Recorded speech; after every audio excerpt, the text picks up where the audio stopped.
transparency. You know, my life is an open book. You know, I have nothing to hide.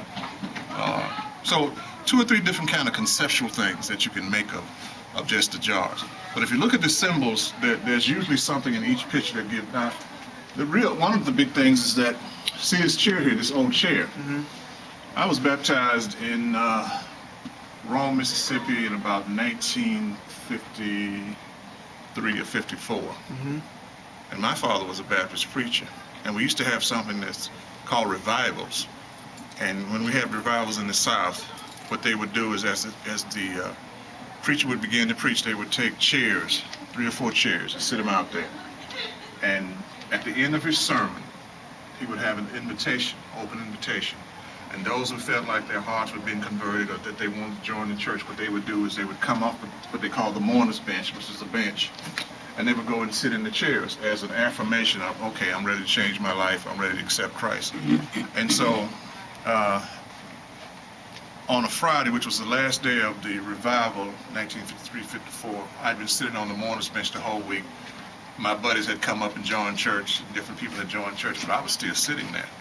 And my father was the minister, so there was a lot of pressure, you know, not from the only fact that he was the pastor, but I was the pastor's son, for me to come up and join. And so I finally kind of relented. You know, I felt I was fine about Christ.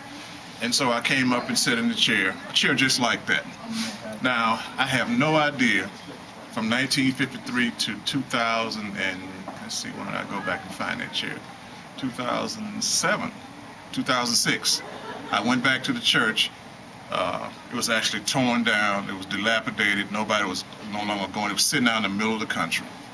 But inside of the church was a chair just like was that chair. Mm-hmm.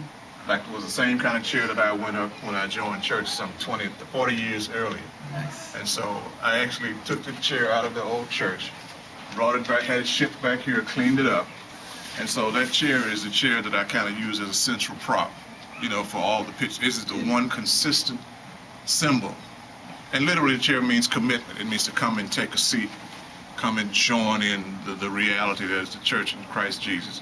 And so here's the chair. And you know, when I use my imagination, this is why how dare to think. Now you're gonna have to really stretch on this one.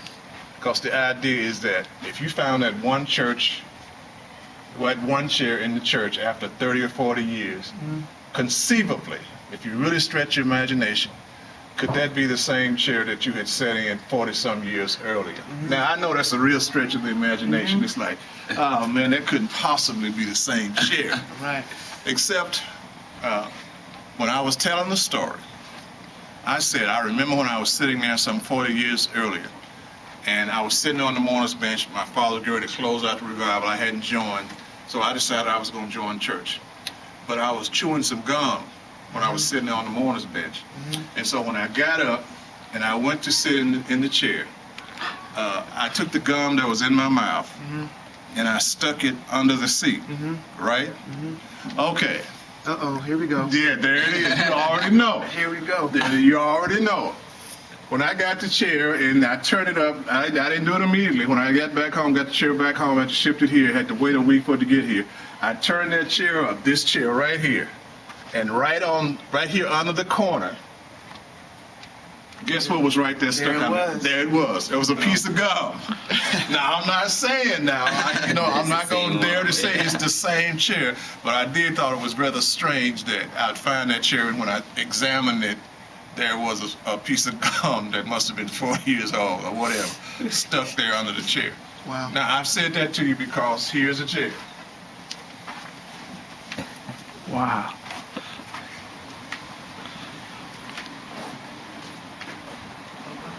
Wow. This is that chair. There it is. There it is. And guess what? This is that church. Okay. Very nice. Yeah, there's a church. And my stepfather raised me from the time I was 4 years old. I was a man, was Rev D.J. Dixon. And I remember when that church was brand new when I got baptized. And so over the years, Nice. Okay. yeah. So that's the church now? Or is it Now it's just about gone, man, because the windows were all knocked out and all the young people had moved, had migrated north. Some of them, of course, had moved to places like Atlanta, but most of them had moved north. But that's New Life Church, man. That's when it was still standing. And just to make it part of my design, and this is a series about the book of Revelation. I call it The Coming of the Messiah in 5 jackets. Because one of the things that I do is I think there's a story that goes with it. But in one of the jackets, inside of one of the crystals,